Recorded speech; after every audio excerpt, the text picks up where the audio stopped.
Welcome to the All Things Nintendo podcast. I'm Brian Jay, and this is a weekly podcast to discuss all the biggest news and games from the world of Nintendo. It has been a busy week in that world of Nintendo. Just last week, several members of the media were able to travel to New York and get extended hands-on with Metroid Prime 4 Beyond. We will be talking all about that in the main segment. We also have the first real trailer of the Super Mario Galaxy movie. Plus, I think we've got a pretty fun way to end this week's show. And joining me for all of that is my friend and yours, Restart's Jesse Vitelli. Jesse, what's the best Guns N' Roses song? Anything off Chinese Democracy. Okay, perfect. I was ready for you to say literally anything, like any valid answer, and I was just going to say incorrect and then just move on. But you subverted my expectations. But that's what I'm here for. We're off to a great start. Jesse, how's Restart going? Restart's going great. You know, we're making good content over there. You know, we got a very strong, cast over there, if that's what you want to call them. I don't know, staff, I guess. I like calling them cast. I feel like we're all a little like we're performing, Disney? We're on video, we're doing stuff. I like to think of us as a cast. No, everything's great over there. You know, it's review season, much like I'm sure you're used to. It's just busy season. We're all heads down working on stuff. We got reviews coming out all the time. Fun features. I wrote about Blueprints, one of my favorite games this year earlier, like a week or two ago.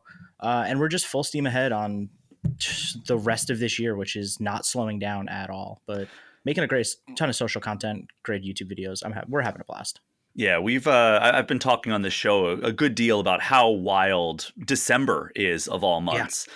Like Metroid Prime, which we're going to be talking about later, Marvel Cosmic Invasion. There's Assassin's Creed Shadows is coming to Switch. Another game that we're going to be talking about later on in the show, Red Dead Redemption. Mm-hmm. Just a lot of games coming out. I think Skate Story is another one of those December releases. Octopath Traveler 0. Metroid, that's right. Elden Ring DLC, all on the same day. They're all December 4th is like specifically stacked. Yeah, it is going to be a weird December, and unfortunately, none of them will qualify for the Game Awards. Yeah, unfortunately. But Jesse, before we jump into the news topics of this week, just a reminder that everyone is listening to the All Things Nintendo podcast. This show arrives in your podcast feeds completely free each and every Friday, brought to you by the fine folks who support me on Patreon. Without people like them, it is not an exaggeration to say that this show would simply not exist. You can join the Patreon for as little as $3 a month. That gets you access to the community Discord, which gets you access to fellow listeners of the show. But there are also $5 and $10 tiers that get you early and ad-free episodes, plus shout-outs at the end of every show. Just go to patreon.com and search All Things Nintendo. Again, it is only because of the wonderful folks who support this show that it is able to continue each and every week.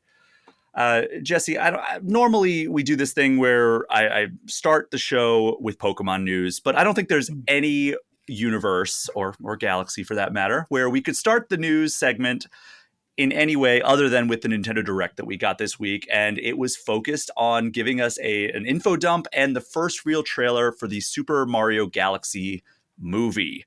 So we just got the Galaxy games on Switch and Switch 2, and now we're getting the Mario Galaxy movie early next year. And I was wondering what your opinion on the first Mario movie was. I really enjoyed the first Mario movie. I thought it was like the perfect blend of, okay, here's a bunch of references, like, everyone's looking in the background for things, and it's like a perfect blend of that with like a decent story. I really thought like it was paced incredibly well. Like it kind of just went by in a flash. And it was a fun time. I saw it in theaters with a bunch of there was just like a bunch of parents bringing their children, and like everyone was having a good time. The vibes were very high, very immaculate, just like aces. My biggest issue with the Mario movie is that I wish they relied less on like licensed music and more just on like the Mario. Like Mario has such a good breadth of music to pull from. And instead they're like, oh, here's like Take On Me. And I'm like, okay. Like that's the worst offender for sure. It's good. I like that song. I think it works in the scene, but I'm like, why not do like the Rainbow Road thing? Like, why not like do like, there's so many songs you could pull from for that specific scene. Yeah. Somebody, or I guess it was Tim Geddes when he came on the show, he told me that somebody recut the Mario movie with like removing the licensed songs and putting in actual like contextual Mario music, or in that case, Donkey Kong Country music. Yeah. And it is just so much better. I'm And sure it is. I would love to see that. I need to hit him up and be like, hey, can you send me that clip Yo, of like them riding through Donkey Kong Country without Take On Me and instead like, what is it, like the DK Jungle Beat, or I don't know what it's called, the I something don't even know either. hijinks, right? Like I don't know, the just like the Donkey Kong Country theme. Yeah, Um, but yeah, I think that I'm with you pretty much like hand in hand on that, because like I thought it was a blast, and I'm somebody who saw it 3 times in the course of 10 days, because I flew out there for the press junket back in Mm, 2023, and I went to a screener in Hollywood, in just like a screening room, and got to see it then. And then I got a call from Nintendo, and they're like, "Hey, do you want to go to the premiere and then the next morning interview Shigeru Miyamoto and Koji Kondo?" And I'm like, "Well, I'm not going to say no to that." So I saw it again like a week later, and then I already had a ticket for opening day because I didn't know any of this stuff was happening when the tickets went on sale, and so I was going to go with my partner. So I went with her, and it was like, yeah, I've seen this movie enough times. I don't need to see it again for a very, very long time. But yeah, I can say that my claim to fame is I watched the Mario movie with Shigeru Miyamoto. So that's pretty cool. That's a pretty cool accolade. You'd be like, oh, just put that on my resume. Just watch the I mean, Mario movie with Shigeru Miyamoto. he was sitting several rows behind me. Oh, so But you were in front of Miyamoto. Miyamoto yes, wasn't front row. well, he came up in front with Chris Meledandri and the cast and everything, and Chris Pratt, Seth Rogen, Anya Taylor-Joy, all of them were there, and then they like gave like a little like thank you speech, and then they walked back, and like they sat like right in the middle, like dead center of the theater, which is Nice. arguably the best spot to be. Yeah, Um, but a Backstreet Boy did sit in front of me, like directly the seat in front of me. Him and whoa, his kid were there, which was kind of cool. that is cool. But getting back to the Mario Galaxy movie, this trailer, I thought I thoroughly enjoyed it. Right, like it starts out like it went a little long in the tooth in this first like gag that they put on there with like the shtick about Mario and Luigi standing over Bowser, and he's excited to show them his painting of him and Yeah. Peach, and I don't know. It just seemed like this was like the vast majority of the trailer, and it's like this is our first real look at it. But then we get to see like the star shower, like we see in the beginning of Mario Galaxy, Peach's castle, Peach and Toad jumping into the launch star and blasting into space. So like that's the good stuff, right? Yeah, And then absolutely. we see the scene where Mario and Luigi are riding motorcycles in like what looks like the desert from Mario From Odyssey. Odyssey? Yeah, I was Yeah. super confused about it. It's the inverted pyramid, and it's like, oh, are we doing Odyssey stuff in this movie? Which is like, I'm not mad about it, to be clear. I love Super Mario Odyssey, but I'm like, that feels like the next movie. That Mhm. feels like the one after this one.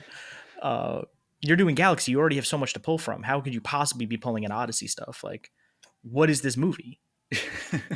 I mean, if it's anything like the first one, they're going to be just pulling from all eras Yeah. of Mario. But then it ended with Bowser Jr. telling Mario and Luigi that he's going to take his father back, and then like launches an attack. Obviously, it cuts out. A lot of people noted that it's the same like kind of siren like theme sound as Prowler in the Spider-Verse movies when Bowser Oh, Jr. showed up, which was kind of interesting, that is fun. especially since he was wearing a mask when I mean he usually wears a mask in a lot of the Yeah. stuff. And then we got to see Rosalina just absolutely obliterate Mega Leg, which was kind Oh, of yeah. cool. Like that was a fun way to end that trailer. But what were your like main takeaways from the first look that we got outside of what are we even doing here with including Mario Odyssey stuff? So I feel like a lot of movies of this ilk, right? These animated sort of for children movie, like all ages movies. A lot of the trailers always have like somewhat of an extended scene.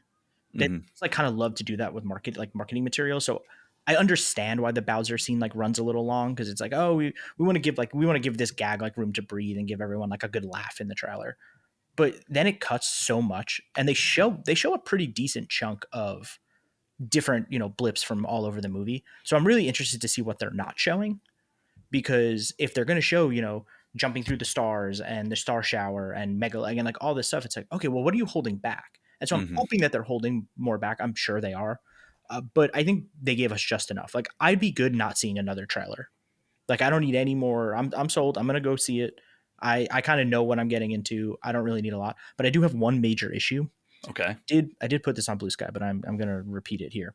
Please do. So in Super Mario Sunshine, Bowser Jr.'s magic paintbrush is created by Professor Egad. You see Egad's logo on it. Egad is a war criminal in some regards when it comes to this, right? You know, he's making weapons for the enemy. Then in three Bowser's Fury, they changed the paintbrush logo to be Bowser Jr.'s logo. So they're erasing Egad from the equation. And then in this movie, Bowser Jr. staff also has the Bowser Jr. logo on it, the paintbrush. No longer Egad's out of the picture. So I'm upset because I was hoping Egad's logo would be there because then they could make it a Luigi's Mansion movie. We could bring Luigi's Mansion into the fold.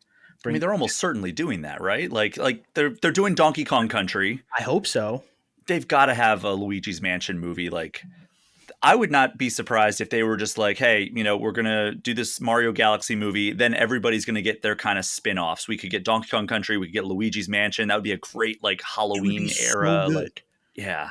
But the EGAD erasure that's happening. I need that was my one link and it's gone.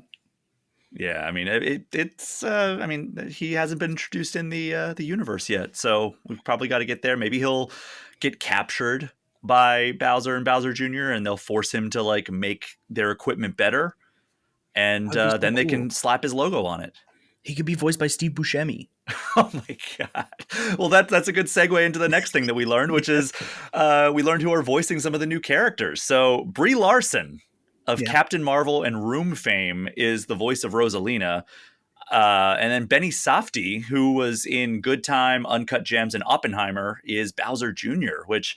Inspired casting. Fantastic casting. Brie Larson especially, I think, is incredible casting because like she is Nintendo super fan number one. So absolutely. I bet she was like banging on her agent's door, like, get me in this movie. Yeah, and honestly, like a perfect role. Like I think Rosalina, it fits super well. Does that mean that if there's ever a Metroid movie, we don't get Brie Larson as Samus? Because that was like for the longest time, that was what she was gunning for. So I don't know. Didn't she go as Samus for Halloween one year? I believe so. I thought it was like a Zero Suit Samus situation that she went as, which is a perfect fit. I mean, she looks like Samus, so it makes sense, and she's a diehard Nintendo fan. Also, can I just point out how much I loved the Jack Black crash of the Direct? Like, I was uncertain about it when it first happened, so I'm like, oh boy, he can be a lot sometimes, or most of the time. But every time I've interacted with him in like passive ways, like both one time it was at E3 and one time it was at the Mario movie premiere after party, he's been a delight. You know, he was taking pictures with kids wearing a suit that was like themed after Bowser. He was like, some guy was like, I don't know about the music the DJ's playing. And you hear Jack Black just go, no, he knows what he's doing. And I was like, yeah, he's got the DJ's back. But Jack Black crashes the Direct while Chris Meledandri is like, you know, kind of going back and forth, throwing it to Miyamoto, coming back. And, you know, just doing 110% of everything whenever he does anything. Like, he's full send personified. And I loved him walking out, not only rocking like a sick Dia de los Muertos shirt, but also continuing to call Chris Meledandri Chris-san, just because that's what Miyamoto calls him. He's standing there. He's like, let me tell you something, Chris-san. I'm just like, it's all a right. Good bit. It's a very good bit. Just a fun moment in the Direct. But how did, like, the castings? Benny Safdie, I'm less familiar with him than I am Brie Larson, but like I've seen him in stuff. Like, how do you feel he fits that role? It's interesting because I'm also not like super familiar with Benny Safdie. However, Bowser Jr. is one of those characters that feels very malleable, because I feel like when Bowser Jr. shows up, he has personality. Don't get me wrong, but it's usually just sort of like with the exception of Mario Sunshine, it's usually sort of like a passive role. Like, he's just kind of there. He does his thing and he leaves. So I'm interested to see what direction they take Bowser Jr. in this movie, and what they decide like is going to be his shtick, I guess, for the film, because he seems to be playing like primary antagonist in this film. And so I'm curious to see if he's going to be like a goofy antagonist, or if Benny Safdie's going to play it straight, or what, because you could kind of go anywhere with that. And so I'm super curious to know how they're going to handle Bowser Jr. I feel like he's going to be, because like Bowser is very much like a goofball. in that movie, the first Exactly. movie, and it seems like Yeah. they're even doubling down on that. I mean, it's Jack Black, so of course he's going to be a bit of a goofball. I feel like Bowser Jr. could be like the straight man in like that buddy Yeah. cop duo, but at the same time, kind of like a bumbling fool. And like, yeah, he's going to take himself very seriously, but to a fault, and it's gonna the Yeah. humor is going to arise out of that. Like how, He's a kid. Like, yeah, you know. exactly. He's going to try to be cool, try to do like the heroic thing, but fall flat on his face a few times, and that's where like the comedy comes from. At least Yeah. that's my prediction. Who knows what they're actually going to do? I think if they're both goofy, it's maybe too much. Like if you have Bowser being goofy and Bowser Jr. being goofy, like it's endearing to a certain extent, but then I think it gets too much if that's the whole film. So I do think that Bowser Jr. has to be played straight for like a good chunk of the film, and then maybe they have their like father son team up and they be goofballs together at the end of the film or something. But yeah, it'll be interesting. Yeah. Well, we're not all that far off from this movie. It's coming to theaters in April 2026, so Yeah. about less than 6 months. Like I guess right around 6 months. Yeah. So we'll know a lot more in the coming months. So exciting, because I also really enjoyed the first Super Mario Brothers movie. So looking forward to that. And it feels like we've had a good stretch of Pokemon news lately. And Yeah. this time we actually have a 2-pack of Pokemon news. And first up, a game that we learned about during the September Nintendo Direct has an early 2026 release date. And that game is Pokemon Pokopia, which is the game where you kind of take control of a Ditto that has transformed into a weird, like, nightmare fuel human. And then you play a game that looks like a cross between like Dragon Quest Builders and Animal Crossing, with a lot of Pokemon mechanics mixed in for good measures. And we've learned that that game is coming out on March 5th, 2026. But just this morning, as of this recording, we got a new trailer, and it was over 10 minutes long. And this is another trailer where I think they went a little long on kind of the bit. And it was like half of it was just like, all right, we're going to hear this new character, Professor Tangrowth, talk. And it's like, I don't know, it seems like this is like all stuff that's happening in the first like 10 minutes of the game, where it's just like tutorial. But I guess that's what you need to do when it's like the first substantial trailer for this game. Yeah. But basically, like, the whole conceit is you're building different biomes to attract different Pokemon on this island. Ditto can like copy different abilities from other Pokemon, or just outright change into them for like pretty powerful stuff. Like they showed like Ditto copying like Hitmonchan's ability to punch through bricks, or Squirtle's ability to water plants, or Scyther's ability to cut down bushes. And then like they showed like if you need to like go to a different island, you can transform fully into a Lapras and swim across, or transform into a Dragonite and fly. How is this game like shaping up for you? It's weird because the more that they show of it, the more of it feels like Pokemon HM the game, where it's like, yeah, you Oh could just yeah. do all the HMs that like you could cut, you can fly, you can surf, strength. Like we're just building a game around that has nothing to do with like most of the other things. That being said, I'm super into it. I love Dragon Quest Builders, so this scratches like a very specific itch for me. And that being said, it's Pokemon, which is another thing that I also love. So like even if the game itself is sort of monotonous and a little long in the tooth, it's Pokemon, so I'm gonna play through it and see it to the end because that's how I live my life. So I'm interested enough in it. I also think it looks more fleshed out than a lot of other Pokemon spin-off games tend to be, especially when we get a lot of like the mobile like Masters EX and Pokemon, it was a Cafe Remix and stuff like that, which are I'm not knocking those games. I don't play them personally, but like this is like, okay, cool. We're getting a non-mainline, non-Legends game that feels like it has a lot of like meat on it. It feels like it's very fleshed out and it's trying to do something very different, very, very different. It reminds me a little bit of that Pokemon Cube. All the Pokemon were cubes. Do you Oh remember what I'm yeah, talking about? It was like Pokemon Quest, Quest.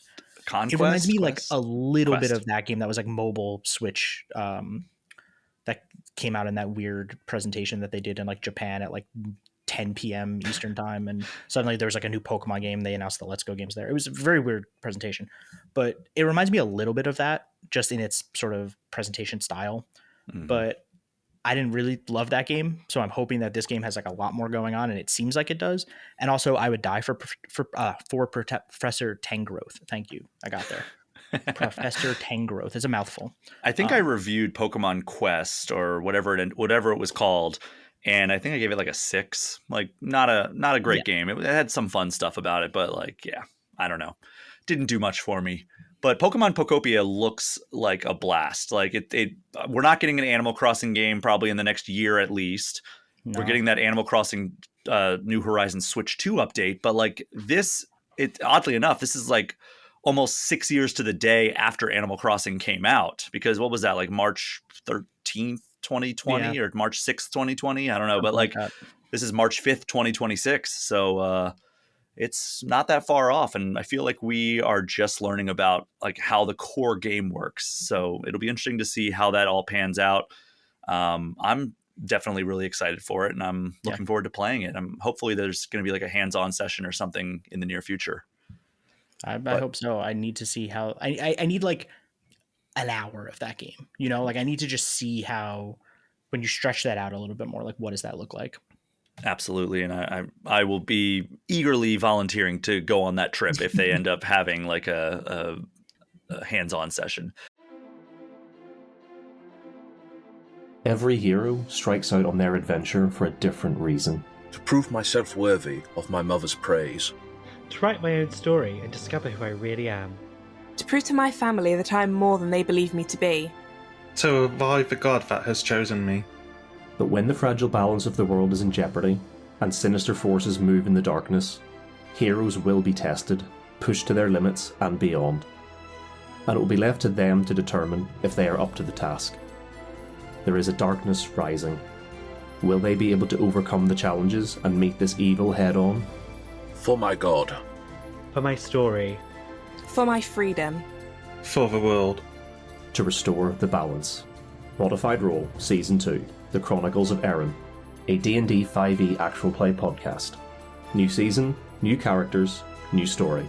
Find us on all the usual podcasting apps or at modifiedrole.com. So, in addition to Pokopia, we also learned that the PokéPark Kanto theme park that is opening in Tokyo is coming a month before Pokopia on February 5th, which is going to be just in time for the series' 30th anniversary. Yeah. So they released a trailer showing off like all the stuff that's going to be in there. The YouTube description says that you can buy exclusive merchandise from Pokemon, the Pokemon Trainers Market. You can take in a show at the gym or go wild at the Battle Court. And then I was like, well, there's got to be more information on this since it's so close to opening. So I went over to their website, and there is a ton of new info. Here's the description there. It says, quote, located in Yamori Land, nestled among the verdant Tama Hills, PokéPark Kanto is the first ever permanent Pokemon outdoor facility. Here, Pokemon trainers can embark on an unforgettable adventure as they explore a forest and town filled with more than 600 Pokemon. Whoa. And then there's also a map that I found on the site that shows 3 distinct areas. The entrance, which features a plaza with Bulbasaur, Charmander, and Squirtle waiting for you. Then you can go to the Pokemon Research Lab, which is basically the ticket booth that you can, buy access to get into the area, which I think is a cool little nod, seeing as how almost every Pokemon game starts with you going to a Pokemon Research Lab. Yep. Then there's the Pokemon Forest, which is 1,600 feet long with hills, tall grass, tunnels, trails, and more. And it seems like it's mostly Kanto themed since like they specifically call out Gen 1 Pokemon, but then they also say other region Pokemon will be present in the forest. And then the third and final area of PokéPark Kanto is Sedgetown. And this has a Pokemon Trainers Market, which is a store, a Pokemon Center, a Pokemart, which I think is where you can get like some of the food and everything. They'll have like exclusive like Pokemon themed drinks, the gym, Pokemon Parade, and 2 rides. The Pika Pika Paradise, which is described as a ride powered by 30 electric type Pokemon, and the VV Voyage, which is a carousel themed after Eevee, and you I guess Eevee's on a like being pulled by a balloon, and you're in a carriage being pulled by Ponyta and Rapidash. And at the gym, they have stage shows that happen throughout the day. And according to the website, the Sedgetown gym is electric type. So I would bet that means that they're kind of capitalizing on like the light show spectacle of like the whole thing. Do you think that's the easiest type that they could replicate in a stage show? Water. That's what I was thinking too. But like, would that be as like that would be the easiest for practical effects? But would that be like the most pleasing to the eyes? I don't know. I think a lot about like the Disneyland water shows that they do and how they have all the fountains, or like you go to Vegas and like all the fountains do all the. I feel like, I mean, none of this is easy, right? But I do think water is maybe the easiest. I could see a case for lights. Like if you're really building out like a crazy light show, that's probably also easier than like fire. Like that's just dangerous. Grass, what are you gonna do? You're gonna bring out a leaf blower? Like so Update on February 6th, 2026. PokéPark Kanto has burned to the ground. Well, no, they could do a it's a fire show, and then they do burnt tower, and they burn down the tower, and then Suicune, Entei, and Raikou come out, and then But then that's that's how they changing unveil the Pokemon next. lore. But then you know what? But that's how they announce their expansion. We've burnt this tower to the ground. Anyway, here's Johto. So I was also thinking maybe fighting would be a good one, because then they Ooh, could just do yeah. like a martial arts demonstration, which would Yeah. be fun. Just dress up Hitmonchan and Hitmonlee and Machamp and like have them do like martial arts moves. But I was thinking about it more and more, and I was like, you know what? This just lets them put Pikachu in a show, and Yeah, that's that's going to really make what the it is. crowd happy. They're going to go home with a smile. That's all you need. But Jesse, on a scale from 1 to 10, how interested are you in going to PokéPark Kanto? Oh, a 10. This is the closest I'm ever going to get in my life to real life Pokemon. You know what I mean? This is it. Like we tried it with Pokemon Go and the AR stuff. And like, I liked living in that world for a hot minute, like everyone did in 2016. But like truly, this is probably the thing I'm most of all the Nintendo theme parks that they've done, you know, Donkey Kong and Super Nintendo Land and all that stuff. This is the coolest thing. This is by far like what I would travel for. I'm excited to go to Donkey Kong Country because I haven't done that yet. I've done the California and the Osaka Nintendo Worlds, but it was before Donkey Kong Country opened at the Osaka one. Yeah. But I am going to Florida in March, and I am going to try to convince my parents to take a trip down to Orlando and do the Epic Universe, which has the Super Mario or Super Nintendo World, including Donkey Kong Country. Yeah, So you gotta go. but I mean, and I'm frustrated because I'm going to Tokyo at the end of December, so I'm just going to miss this. Just a little bit. But if you do find yourself in Tokyo, February 2026 or later, you can visit PokéPark Kanto starting February 5th, although it's probably going to be very tough to get tickets in those initial months. Oh, for sure. Jesse, we learned that Sonic Racing CrossWorlds is getting some more DLC, including Ai from Super Monkey Ball, Knights from Nights into Dreams, and 2 characters from the IDW comic series, which I didn't know who they were because I've only read like the very beginning of that comic run, but I saw the Sonic subreddit was very excited, so I'm happy for them.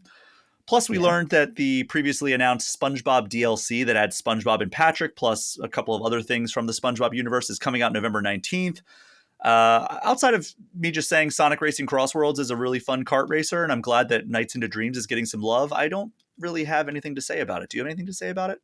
No, the only thing I have to say about it is I really thought the SpongeBob stuff came out already. I feel like they were showing so it long ago. It was so long ago. So I just kind of assumed that came out when the game came out. So that's cool. You don't need a license to drive a sandwich. Am I right? That's what they say. That's what they say. the famous phrase that they always say.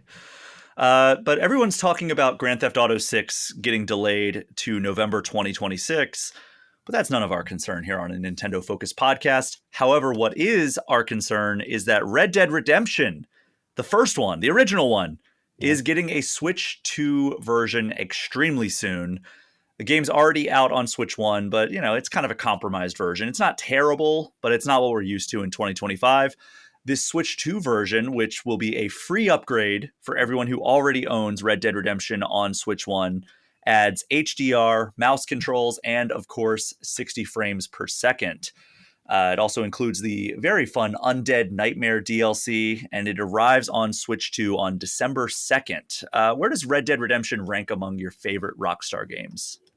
Amongst my favorite Rockstar games, pretty high. I think the only games I would put above it are probably like San Andreas and like GTA 3. And then I think Red Dead's like right there. I think I would put San Andreas and 3 below Red Dead 1. I mean, I could see Like, the argument. I loved Red Dead. And I thought it was like the kind of the sweet spot where they were starting to really hit their stride in like the modernizations that we saw with something like GTA 5, where it was like, okay, this feels like they've entered a new era of gameplay feeling as good as it does, the world feeling as good as it does, the side stuff. Like GTA 4 still had some of that weirdness of like, the side stuff, I don't want to do any of it. Whereas Red Dead, I was riding through that world and I was like, I want to do everything this world has to offer. Absolutely. And I think they really struck a good note with all of the stuff in that world. I think it's up there with for me with like GTA 5, which I really, really enjoyed, and Red Dead 2.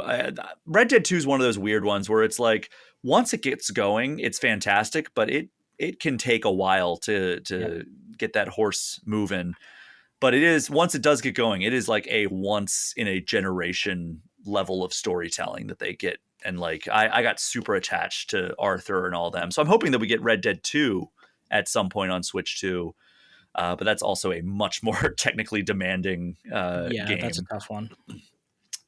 But yeah, that's coming out December 2nd. So another game to add to that first week of December alongside Metroid Prime 4, Marvel Cosmic Invasion, Octopath Traveler 0, and Assassin's Creed Shadows coming to Switch 2. So a lot going on that same week. But a couple months ago, I talked about a game called The Rogue Prince of Persia, which hit 1.0 earlier this year, and it came to all consoles but Switch and Switch 2. And now we finally know when it's going to come to the Nintendo side of things. The Rogue Prince of Persia arrives very late in the year, and that date is December 16th. Have you checked this game out at all? No. So I used to get this one confused with the other Prince of Persia that came out kind of around the same time. The Lost Crown? The Lost Crown. I played Lost Crown. I did not play Rogue Prince of Persia. But I've heard pretty solid things. So people liked it pretty well. Yeah, it was a weird one in that, like, we didn't have a Prince of Persia game for so long. Yeah. We've been waiting for this Sands of Time remake for seemingly longer than GTA 6 at this point, it feels. And we suddenly got two games out of nowhere. It's like Ninja Gaiden, where like Ninja Gaiden, we didn't get a game since like the Wii U. And then suddenly it's like, all right, Ninja Gaiden 2 Black, Ninja Gaiden Ragebound, Ninja Gaiden 4, all in the same calendar year. And that's kind of how the Rogue Prince of Persia and Prince of Persia: The Lost Crown felt coming out that same year. Because it's like, couldn't we have spaced this out and not made it feel like so feast or famine? But I mean, it's by the developers who did Dead Cells. That's who it was. I was like, the developer was it was a prominent dev. I just could not remember who. Yeah, Evil Empire. And it is really fun. I haven't played like hours upon hours, but it's on Game Pass. So I checked it out when it hit Game Pass, and I was like, yeah, it's like Dead Cells, but with much better mobility and probably not as creative weapons, at least not what I've seen in like my first couple of runs. But it's really fun, and I'm excited to have it on Switch too, because I feel like it's gonna be a great home for this type of game. Like that's my go-to spot whenever I play Dead Cells is Switch. So having this on the go is going to be really exciting, and not having to lug around my giant Steam Deck, because that is just it takes up my entire backpack, which is very frustrating because I want to love it so much. I do love my Steam Deck. I do hate packing it when I'm traveling light. Mm-hmm. And finally, Jesse, the last news story we're going to touch on in this episode, we learned about Nintendo's Black Friday sales. And I would say normally Nintendo and the word sale are never really in the same sentence, but we have some, I would say, okay deals relative to how Nintendo normally is. So Princess Peach Showtime, Legend of Zelda Echoes of Wisdom, Donkey Kong Country Returns HD, and Kirby's Return to Dreamland Deluxe will all be $40 a piece. All great and games. Then Super Mario Odyssey, Nintendo Switch Sports, Paper Mario: The Thousand Year Door, and Splatoon 3 will all be $30 a piece. So these deals will be available at select retailers as well as the official Nintendo stores, both New York and San Francisco, and I believe online. There will also be some discounts on the Tears of the Kingdom, like the Sages amiibos. And then the Street Fighter 6 amiibos, they'll all be discounted by $10 each, which, funnily enough, are the ones I've been holding off on getting because they've skyrocketed in price so much. Yeah. I know that you're probably similar to me, Jesse, in that you already have a lot of these games. But for listeners at home, which of these deals do you think are most worth looking at? You said Thousand Year Door was 30. Mm-hmm. That's like easily, I think, the best deal. That Thousand Year Door is an incredible game. It might be the only funny video game. The localization in that game it's so good. That writing is so whip smart. Like, a thousand year door. That would be my pick above everything. I would say Mario Odyssey and Splatoon 3. If you Also don't great already have those, I would say $30 is a no-brainer for both of those as well. I don't know. I feel like if you're a diehard Zelda fan, like maybe Echoes of Wisdom is worth it, but like be warned that it's a pretty different style of Zelda game. Like going in, like this is not just like hack and slash style game. Like just be warned that it's going to be a little bit different. But if you're like, oh yeah, I've been holding off because it looks so different from like what I want from a Zelda game, maybe $40 isn't like the worst price, because Lord knows Nintendo is not going to discount it more than that for probably another couple of years. No, you got to wait for the Switch 3 before it gets discounted again. Yeah. There will also be a big eShop and My Nintendo Store digital sale that's running from November 20th through December 3rd. So if none of those catch your eye, then you'll have another shot at finding something during that. But is there any game that you're really hoping goes on sale? Like, do you use like the wish list functionality on the eShop like I do? No, I should be better about it.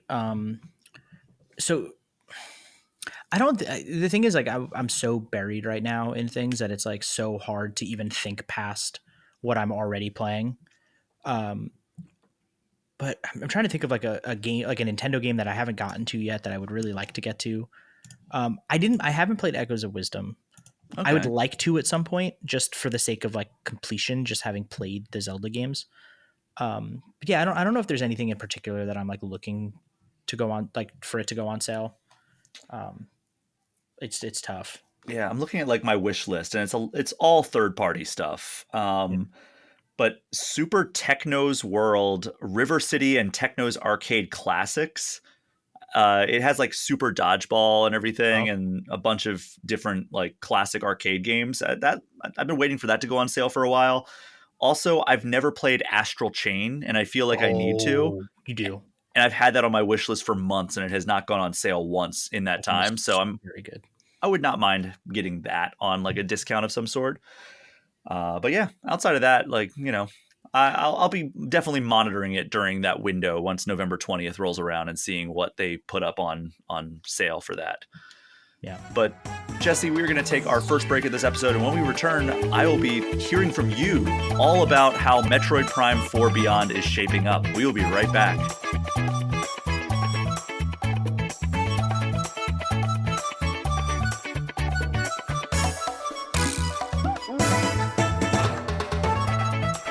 We are back, and if you've been watching around the internet this week, you may have seen that the first Metroid Prime 4 Beyond previews since the Switch 2 reveal hit across multiple websites, including GameInformer.com. Jesse, you were among this group that went to this event space in New York, and he published his review, or preview, over on Restart. It's not quite a review yet.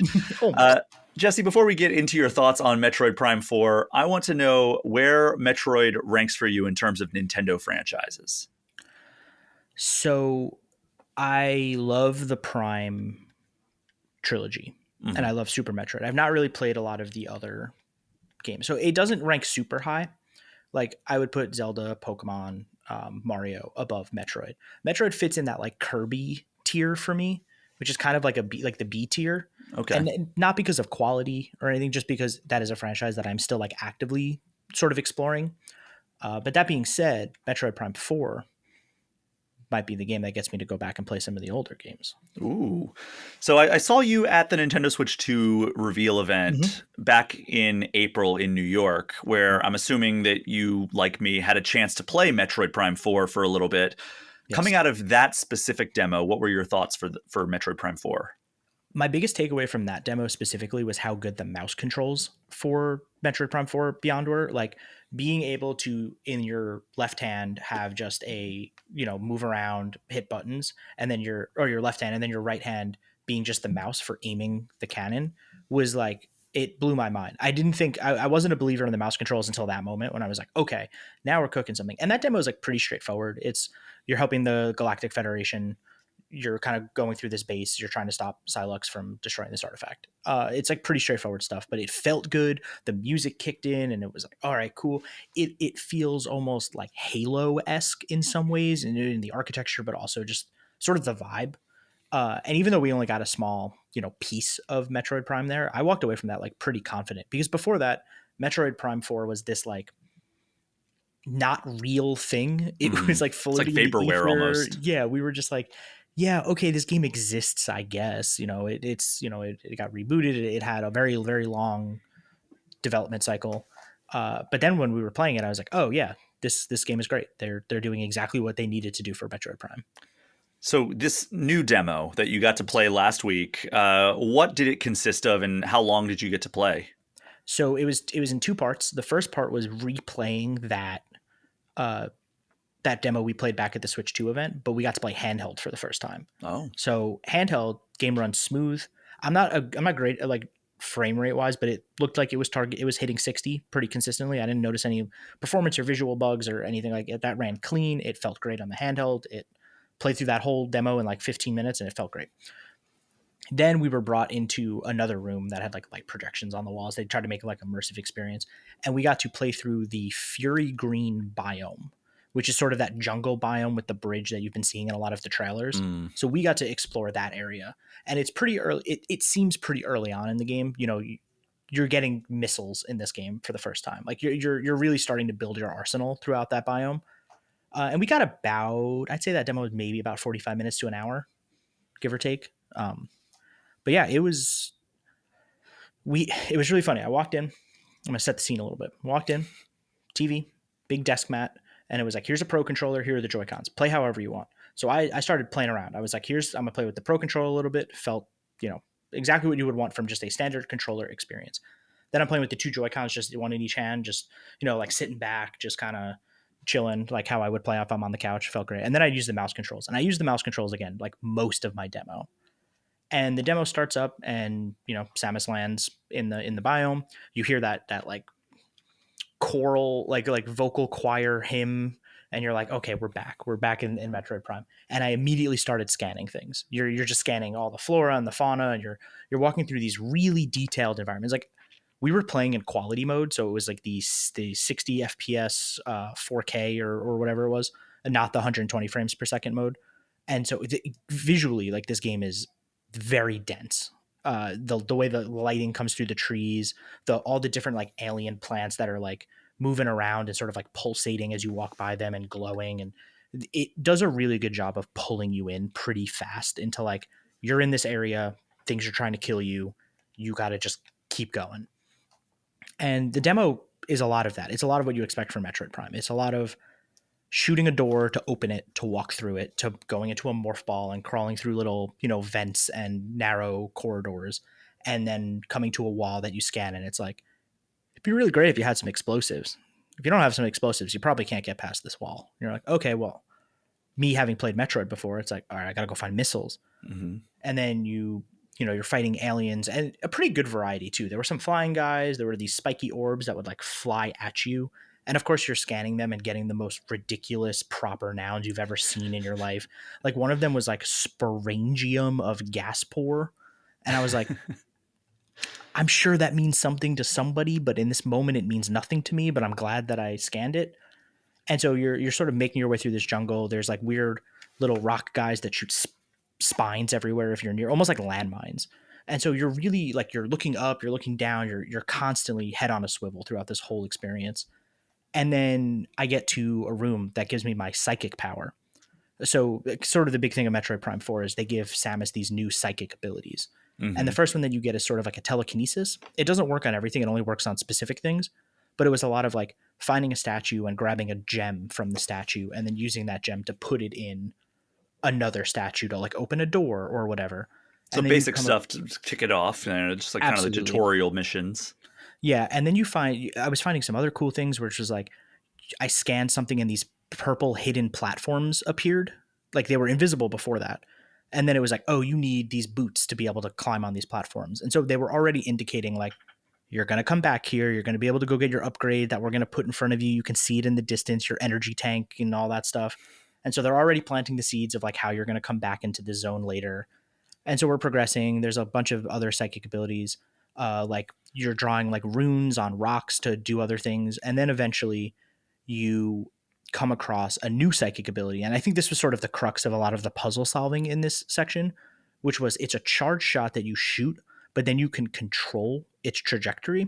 So it kind of almost goes like first person on the bullet, and you're dragging it around and you're putting it through little holes to get on the other side of a door, or you're using it to like curve around something. So it's just like Wanted, the video game. Exactly. It's exactly like which Wanted, we already like got because that game rules. If you haven't played the original the Wanted video game back in Xbox 360. I should play that game. I talk about Wanted 2009 a lot. Everyone knows that. Clearly, fantastic right? movie. And so it's a demo that was like really escalating, right? It was really just building on itself and showcasing what I love about Metroid, which is you feel very isolated. You're puzzle solving, but you're also seeing the glimpses of how these areas interconnect and how you're going to come back to them later and you're going to figure this out. And then eventually I get to a part where I find a man, in like a suit, like a robotic futuristic suit. I thought you meant like a shirt and tie. No, that'd be jacket. So cool though. And he's like on top of complete expectation breaking. Like, yeah, it's like, what's this businessman doing here? And his name is Miles. I don't know much about him. He's like an engineer specialist, but he's sort of, you save him from some aliens. You get your missiles, and then he sort of becomes your like right hand man for like the rest of this level, which is really interesting because I'm not used to having like a companion physically with me. He's a little quippy. I'm still figuring out if I like Miles. I don't know Miles' vibe too well. I'm trying to figure him out. But he sort of became like, oh, we're going to go to a computer terminal and I'm going to like do this thing over here. You go over here and do this thing and I'll like try to unlock a door for you, or I'll try to do whatever. So it was like kind of nice to have somebody also here. Mm-hmm. So I was like, you're talking a little too much. Maybe over there, man. Yeah, the selling point of a Metroid game is like the solitary experience, right? Like you're experiencing its atmosphere is the first thing a lot of people bring up about Metroid games. So I'm hoping that he's not around too much, or maybe he just eventually learns to shut up. My theory, and this is just a theory, I do not have any more information, is that he is sort of like helping you through this biome. And then maybe when you are like done in this area, he will go somewhere else and you will not see him anymore. Like maybe there's some sort of home base, or like he just goes back to the ship and he becomes the guy that like when you go to like a save room, he'll like talk to you. But I think, I hope that that's the case. But then like I said, it just kept escalating because like you meet this guy, he's helping you out. And then there's this big fight scene on this bridge. Like you've seen it in some of the trailers. It's the big bridge with the building in the distance. You're sort of like looking over at a lot of the like horizon, and these aliens are hopping up on the bridge and Miles is with you taking cover and you're sort of protecting him as you keep pushing forward on this bridge. And the music is like, there's like electronic sort of like synthy vibe going on, and you're just sort of pushing forward and these aliens are coming from every direction over the bridge. And it's really this like really fun, like sectioned thing, because the bridge is narrow and it's just the only goal is to get across it, and it's like this really really fun like set piece moment that doesn't have any cutscenes attached to it, or it's really just like a gameplay straight shot, and it felt really good. You're using the missiles, you're using your charge shot, you have this like sidestep dash when you're Z targeting. Like it plays so fluid that I was like really shocked how much fun I was having. Because normally you go to a preview event or you demo it and it's like, okay, it's not like the perfect environment because there's a lot of people talking around you. It's a little loud. You're hearing everyone else's game. You're doing all these things.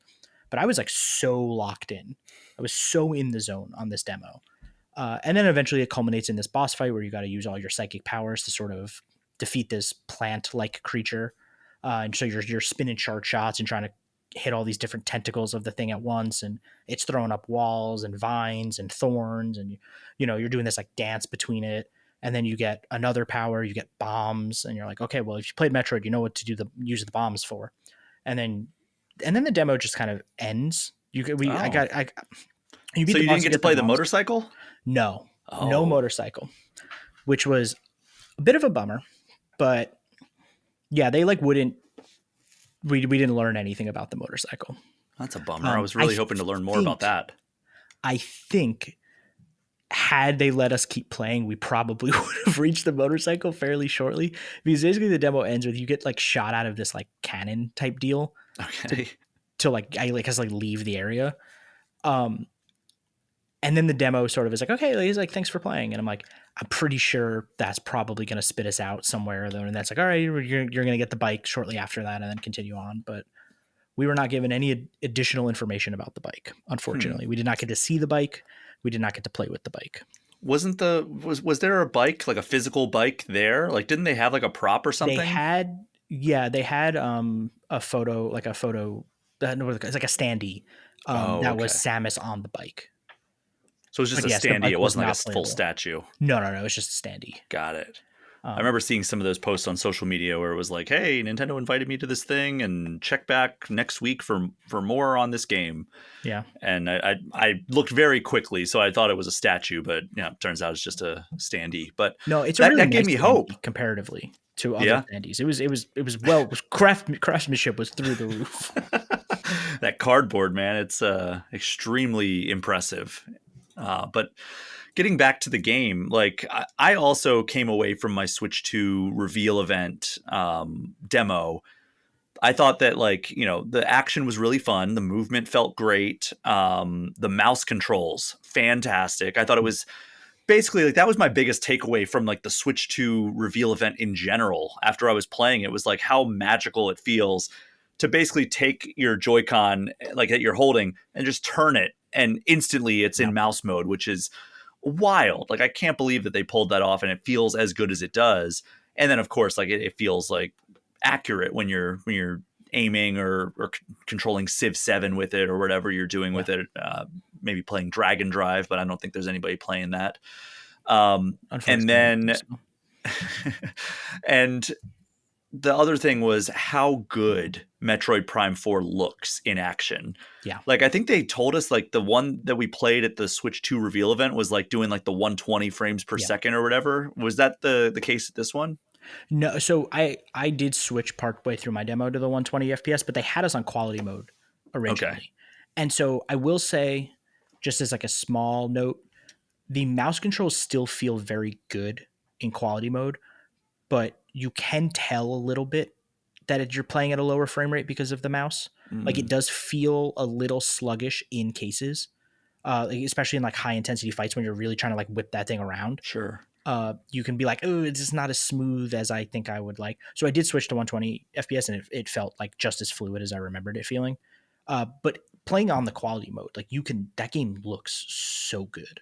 Like I said, like the way, just like how dense that environment is and how the light is like bouncing off the trees and like coming through like the canopies. And it really impressed me in a way that I don't really remember the last time I looked at a Switch game or Switch 2 game and went like, this looks really, really good. Mm-hmm. That isn't like a specific artistic style. Like this just like graphically, fidelity wise, felt really, really strong. Yeah, that opening cutscene in the demo back in April, I was just like, this is a really like good looking game. Yeah. And it's not just the frame rate. It's like, yeah, the environments look fantastic. The lighting looks great. The character models look awesome. So those were my key takeaways there. And I came away from there like being like, at first I was like a little bit ambivalent towards like Metroid Prime 4, where I was like, you know what, I really like Metroid Prime 1. I kind of bounced off Metroid Prime 2 when it first came out, and I never played Metroid Prime 3. So like this is going to be like the ultimate wait and see game. But I came away from that April demo being like, oh wow, this is actually like really high on my most anticipated Nintendo games list. Where are you at? Like how did this new demo, like let's start with the old demo. Like you went into that demo, what was your out of 10 hype ranking before playing the April demo, like before getting your hands on it whatsoever? Metroid Prime 4. Oh, I'm going to be so real. It was a 0. Wow. Like before playing the demo. Like it was, but it's a twofold issue. One, I did not believe that game was real. Like I just like, I was refusing until somebody got their hands on it. It had a date. It was coming out because that game was in the ether for so long, and having known development issues to a certain extent. So it was like, I don't want to get my hopes up. I don't want to even think about this thing. I need to see it. I need to play it, whatever. So it was a 0 in that regard because I was refusing to let myself even think about that game. And then I played the April demo and I was like, it's real, it's here, it's coming out at some point. And I let myself get a little more excited because we still didn't have a date for it, which was like super weird because everyone was expecting it at that event to get a date because everyone's like, oh, this is going to be either a launch title or it's going to be shortly after. And, it's coming out a couple months Yeah, we thought it was going to be like the Breath of the Wild situation where it would come out on Switch 2 and Switch and it would just be like the launch title. But no, we got Mario Kart World, which again, good launch title, obviously. But yeah, so what you emerged from that April demo, what was your hype rating out of 10 at that point? I would say probably like a 5 or a 6. Okay. It pretty jumped modest. pretty significantly. Because again, like we didn't have a date and I was like, okay, did I just play a demo that I'm going to see 100 times in the next 2 years before this game comes out again? Literally the day we got the date, it went to like an 8. It went to like an 8. And I was like, okay, we're getting there. And then I'm walking away from this demo, I'm at like a 9. Wow. I'm like it's probably for the rest of this year, it's probably my most anticipated game. I know there's not a lot of time left in the year, but it is probably my most anticipated game at this point. Yeah, I mean, we were just talking about how busy the beginning of December is, and I'm pretty stoked for Octopath and Marvel Cosmic Invasion and stuff like that. And we still have Black Ops 7 right around the corner, which isn't on Switch, but it's a big release that's kind of like on the horizon. Kirby Air Riders is next week, so like there's still a good deal of amount of games coming out in 2025. So I think that I was kind of like a similar trajectory. I think I was like maybe like a 3 or 4 going into that April demo. And I came out of that demo at like a 8 probably because I was like, wow, it looks great. It plays great. And then like hearing you now like talk about how amazing this demo was and how impressed you were by it and how your hype has just skyrocketed. I think I'm probably right around there at like a 9 as well. So I am very much looking forward to that. Anything else you want to touch on with Metroid Prime 4 before we move on to the final segment? Yeah, the one thing I still have a big, outside of the bike, obviously, the big question mark I have is how these zones feed into one another. Sure. Because so much of a good Metroidvania is like the shortcuts and figuring out getting a power lets you get to this area, and not just areas within their own like regions, but how the regions themselves feed back into one another. And I did not get a sense of that at all in this demo. That's not what this demo was trying to show. So I'm hoping that they really still have that like really intricate winding, map that you can just sort of go from place to place and really like get lost. And that's what I love. Like Metroidvania games, Metroid games, they are exploration first for me. Like that is the thing I want to do. I want to get lost. I want to not know where I am. I want to try to figure out how to get out of here, try to figure out how to get where I'm going. And I did not get a good sense of that because the demo was pretty linear because it was very early on. So it still remains to be seen if that stuff is like very prominent in Prime 4, and I hope it is, but that's something I did not get a sense of. Yeah, well, hopefully we will learn more about that. I'm assuming like we're recording this Thursday night before all the previews and everything go live Friday morning. I'm wondering if they're going to give us a trailer with a little bit more information or something. They usually do that to coincide with like the preview embargo lifting. Like they'll usually release something so they have a little something as well in it, like to complement all the written and video previews that are going live around the internet. So we'll have to wait and see, and maybe I'll talk about it on next week's episode. But Metroid Prime 4 Beyond arriving on Switch 2 and Switch on December 4th. So after waiting more than 8 years, we are just about 3 weeks away. That is wild. Yeah. But we are going to take one final break. And on the other side, it's been a while since we've done definitive ranking. So I think it's time we get back to that. We have a fun topic on this one, and we will hit it right after this musical break.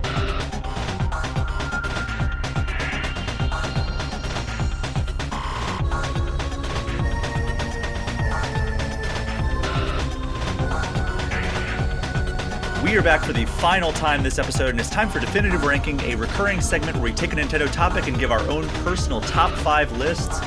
Since Metroid Prime 4 is one of the longest awaited games in Nintendo history at this point, Jesse, for this segment of Definitive Ranking, I want to get your top 5 games you've ever been excited about in the lead up to launch. So start at 5, count it down to 1, give me a quick sentence or two about each, or a fun anecdote for that matter. Okay. So number 5 would have to be Outer Wilds, one of my favorite games of all time. Wow. It's a more recent pick. I know it's still 6 years ago, but it's a more recent pick. Simply because I was really enamored by what that game was trying to do, and I was really excited for it. I felt like no one was talking about it at the time. No one really knew what was going on. And the like lack of coverage kind of made it more exciting because I was like, okay, I really don't know what I'm getting into, but I'm really excited. And then I played it and it lived up to everything I wanted it to be and more because I had almost zero expectations for it. So that was really cool. Number 4, Super Mario Odyssey, because I kind of skipped Galaxy 2. I've since gone back and rectified that. But it felt like, and like I didn't play a lot of like 3D World. There was a gap in time where I didn't play a lot of Mario games, and Odyssey was coming out on the Switch. It was one of my most anticipated like of the Switch. It was one of the reasons I got a Switch outside of Breath of the Wild, and that game was I just remember devouring like all of the E3 coverage around that game that year. And so when Odyssey came out, like I remember like booting that up as soon as it hit midnight, going in and just devouring that game. Number 3, Final Fantasy 15. This one didn't really pan out, but hey, I like 15. I like 15 a lot. Like I'm a staunch 15 defender. I think that game got so much better over time. But that was another game that was just like in development for so long. It changed titles so many times. Or just once, but still pretty big deal. And it felt like that game was never coming out. That game was just, it's kind of like Metroid Prime 4, where it's just like, okay, like what are we doing? Like what's going on? Blah, blah, blah. And then it finally had a release date, and then it got delayed again, and then it got delayed again. And then it came out, and I didn't actually play it right away. I actually like got it for Christmas that year. And then I played through it over Christmas break because I was still in college at the time.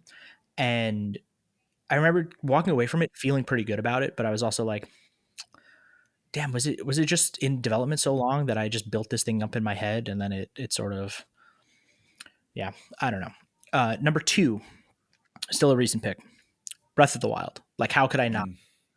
Another game that was just, we were seeing it. And I specifically remember that E3 where everyone got 30 minutes and everyone had different stories. I remember devouring all of that E3 coverage that year about Breath of the Wild, because every person you spoke to or listened to had a different tale of what they did, and it was just the Great Plateau. Like that's all people did. People were talking about fighting Taloses and climbing this mountain and getting stuck in a frozen river and doing all these things. And it's just like, is this game real? Is this game what? Like, how are we doing this? And then number 1, my most anticipated game I think of all time, most excited I've ever been, Kingdom Hearts 2. Wow. I loved the first. I think Kingdom Hearts is a series that hit for me at the right time. I was in the like 3rd grade or something like that. So perfect blend of Disney and all of the JRPG Final Fantasy stuff that I was just getting into at the time. And I was like, oh, this is such a weird thing. Wow, crazy. My cousin came over and showed it to me. And then I remember hearing that they were making a sequel. And when I was that young, like I didn't really have access to like a lot of information about video games. And I remember like, I guess a small plug here. I remember reading a Game Informer that had the map. It had like the worlds of Kingdom Hearts 2. It was like a 2-page, here's all the like the map or whatever. And I remember just going over that again and again and again and just looking at all the different worlds and being like, oh my God, they're doing Pirates of the Caribbean. Oh my God, they're doing like the like the black and white like cartoon Mickey Steamboat Willie version. Like, wow. Like, and I think I like burned holes into that magazine just looking at it for so long. And then Kingdom Hearts 2 came out and it was like everything I wanted it to be and more. And I think it was just like the perfect like start to finish of just a totally great experience. Wow. I mean, there were a million games to choose from for this list, so it doesn't surprise me that there is no overlap whatsoever on our lists here. But you know that all of those are great picks, and I was super excited for several of those as well. I've never been a Kingdom Hearts guy, but a lot of those other ones I was extremely stoked for. But my number 5, Sonic Adventure 2. You know, I loved Sonic Adventure. It was the reason that I bought a Dreamcast. I went to a neighbor's house and played it, and I was like, this is mind-blowing. If you're watching the video version, I'm wearing a Sonic and Knuckles hoodie. So, like, I'm a longtime Sonic fan, and seeing him in 3D was like, okay, I need to go cut a lot of grasses so that I can go and buy a Dreamcast and Sonic Adventure. And I played the crap out of it. I beat it probably like 4 or 5 times in like the couple of years between when the Dreamcast and Sonic Adventure came out and when Sonic Adventure 2 came out. And I was like sleepless in the lead up to Sonic Adventure 2 because I was so excited for it. And then it came out and it was fantastic and I loved it. I got like the special edition that had like the commemorative coin and like the soundtrack and everything. It was super fun. Number 4 for me, The Legend of Zelda Tears of the Kingdom. And the reason for that was I actually was not super excited for Breath of the Wild. Like I was excited for it because it was a new Zelda game, but I had some concerns because it was really hard to demo in an E3 demo. I was at that E3 and I think I may have written the coverage for Game Informer at that E3, but I did get to play it regardless. And I kind of walked away being like, don't really know how I feel about that because it was so different. And then, of course, by the time I played through it the first time when it came out, it was my favorite game of all time. So like naturally, when there's a direct sequel in a series that doesn't typically get direct sequels, and it's a sequel to my favorite game ever, I'm going to be stoked on it. And then I got to go to New York and play it back right before it came out. And I was like, okay, yeah, this is everything that I want in a sequel. I was super stoked for Ganondorf. I still think it's a very, very good game. And I think it's like, one of my favorite games of the last like several years. But it hasn't really taken the place of Breath of the Wild because it just wasn't as impactful because I'd already done a lot of the stuff that Tears of the Kingdom does in Breath of the Wild. But still, I think it was warranted hype. Number 3, Mass Effect 3. Mass Effect 2, another one of my favorite video games to ever exist. It's a top 10 game of all time for me. And Mass Effect 3 looked like it was doing all the right things. And I still loved it. Like, I know that there's like the controversy surrounding the ending and all that stuff. I didn't care about that. I thought the gameplay was fantastic. The story, everything was just incredible.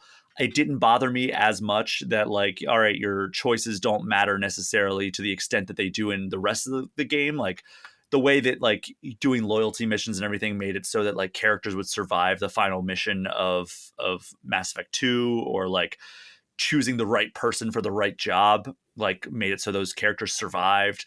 Like it didn't matter to that extent, but everything in the lead up to that was so perfectly executed in a way that we had never seen before in a big RPG like that, that like, it's funny. I remember like I got a review copy of that game back in 2012 and it got shipped to my apartment and I was out of town and I got a notification as I was driving back from the other side of the state of Maryland that my copy was delivered. And I was like an hour and a half away and I'm like, oh no, I hope nobody steals it out from like the front of my porch. And I got there and there was nothing on the front of my door. And I was like running around and I guess like the dude below me heard me like running around, like rummaging. I'm like throwing stuff, like not throwing stuff, but like, like turning over stuff, trying to see like, all right, do they leave it here? Do they leave it here? And then the guy knocks on the door and I open the door like in a panic because I'm like, this game just is not here. And he's like, oh, you have a package and it got delivered to me downstairs. And I was just waiting for you to come back because I came up earlier and you weren't here. And I'm like, I don't even know if I said anything to him. I was like, thank you. And I grabbed it and like shut the door behind him and then went and started playing the entirety of the rest of the evening and absolutely loved it. Number 2 for me, Pokemon Yellow. The height of Pokemania. I had played Blue probably like 2 or 3 times through at that point. The anime was just like my obsession. I was just watching the crap out of that. I was collecting the Pokemon cards. I was, what was that? 99, 98? That was like early 99, I think. So I was 12 years old, perfect demographic for this.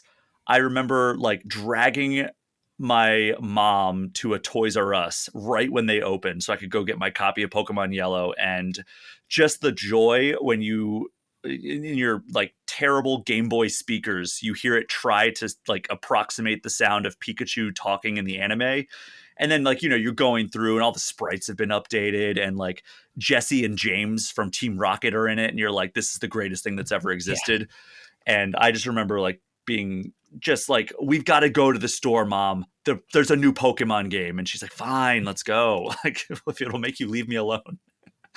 And then the final one, the most excited I've ever been for a video game, not what probably most people are expecting, Guitar Hero 3, Legends of Rock. I tried to scam Target and Sears into giving me an early copy Like this was like in college that this was coming out. I was playing Guitar Hero 2 obsessively. I skipped meeting Taylor Swift because I was playing Guitar Hero 2. Basically, she came and played at my college when she was like really young, and I went to like a pretty mid-sized college. And my my girlfriend at the time was like, "Hey, we're going to this country show. Do you want to come?" And I was like, "You know what? Make this a girls' night. I'm just going to stay home and play Guitar Hero 2." And like, she came back from that like 3 hours later. I was like, "Oh, how was it?" And she's like, "Oh, it was great. She played all these like songs that I love, and like stayed after and met everyone, took pictures with everyone, like shook everyone's hand, signed everything. She's like, I got a signed like cowgirl hat." And I'm like, "Cool. I'm glad that you had that. I'm excited to never hear about this person again." Boy, were you wrong. Boy, was I wrong. And but yeah, so basically I can always say that I turned down meeting Taylor Swift to play Guitar Hero. That rules. But yeah, so Guitar Hero 3, you know, I would go to like when there was a new Guitar Hero game coming out, I would go to like Sears because they specifically did not have people who knew like what release dates were. Yeah. So I would be like, "Hey, like this game came out yesterday and I was hoping to like get a copy, but I don't see it on the shelf. Can you go in the back and check to see if you have a copy?" And it worked a couple of times. So they would come out and be like, "Yeah, actually, I don't know why we haven't put them out yet." And I'm like, "Great, I'll take one." And they would sell it to me. Then they started putting like the street dates in the system themselves. So like you would scan it and be like, "You can't sell this until November 15th or whatever." And it'd be like, "Oh." So that fell apart pretty quickly. But yeah, Guitar Hero 3 was a game that I was like frothing at the mouth to play. And Rock Band 1 ended up being the better of like those games, but Guitar Hero 3 was still a lot of fun. And absolutely. You know, that was when I started playing Guitar Hero competitively. So it was like kind of the launching pad into that. So, you know, apologies to Taylor Swift, I guess. I do remember Guitar Hero 2 coming out on the 360 and getting the Explorer was like the guitar it came with. And I do remember being very excited for that. That was a very fun moment because I'd been playing Guitar Hero on like PS2 or whatever. I forget what it was on, but I had a 360. And when they finally released it for 360, I got the whole like bundle with the guitar and everything and just sat in my room and just mainlined it. Yeah, I mean I remember like I was an RA in college, so I would just leave my door open and like the people in the dorms would just walk by and I'd be playing Guitar Hero and they would just come in, like pick up my second guitar because I got the guitar bundle with Guitar Hero 3, so I had like the Gibson Explorer that came with Guitar Hero 2, and I would just go and play it, and I would just have the door open. The music was like kind of like faintly coming out into the hallway. There you go. There's the Gibson Les Paul that came with Guitar Hero 3, or it looks like it anyway. New buttons on it, but yeah. But yeah, so like people just come in and be like, "Hey, you want to play a song?" We play a couple songs, and then they would go on their way, and then another person would come in. We play a couple songs. It was a good time. That was when everybody was playing Guitar Hero. I would hold tournaments in the dorms. It was so much fun.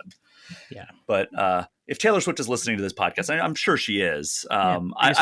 I'd happily accept an invitation to come backstage at your next show. So just, you know, if you want to make good on the fact that I skipped the show back in 2007.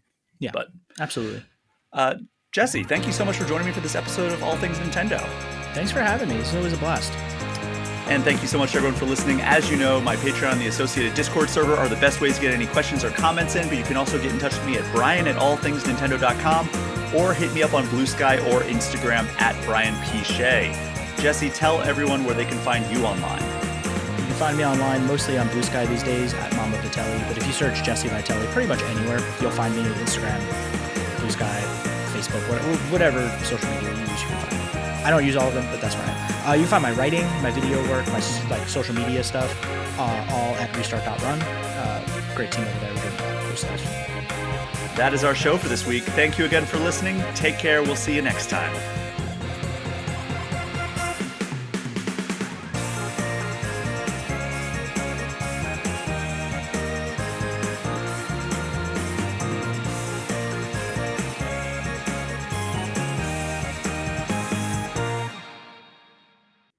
Hey everyone, thank you so much again for listening to this episode of All Things Nintendo.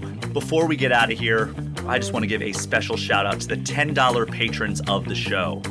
Alex Stadnick, Andy Junkins, Ben Richland, Chad Brecky, Chaps My Ass, Derek Sigmund, Dusty Beeman, Ian T. Clark, Jason Thompson, Jawar Hello, Johnny 5, Jose Villalobos, Joshua DeProy, Casey Radio Man, Cody Gibson, Creeper 207, Ozman 83, Paul at Drunk on Mako, Pratable, Rob McCann, Bobby Mac 265, Robert Sosa, Roberto Nieves, Roger Reichert, Russell Sayer, Smithy Poo, Zane Sink, and Zek 3 Sword Sama. Thank you so much for your continued support of this show. Hey there, I'm Hugh from Moderation. If you like today's episode, why not check out The Next Session, your D&D agony aunts there to answer all of your questions. Join Adam and Alyssa as they answer questions sent in by listeners like you about how to solve the problems that come with running and playing in all sorts of different tabletop scenarios. Available wherever you get your podcasts.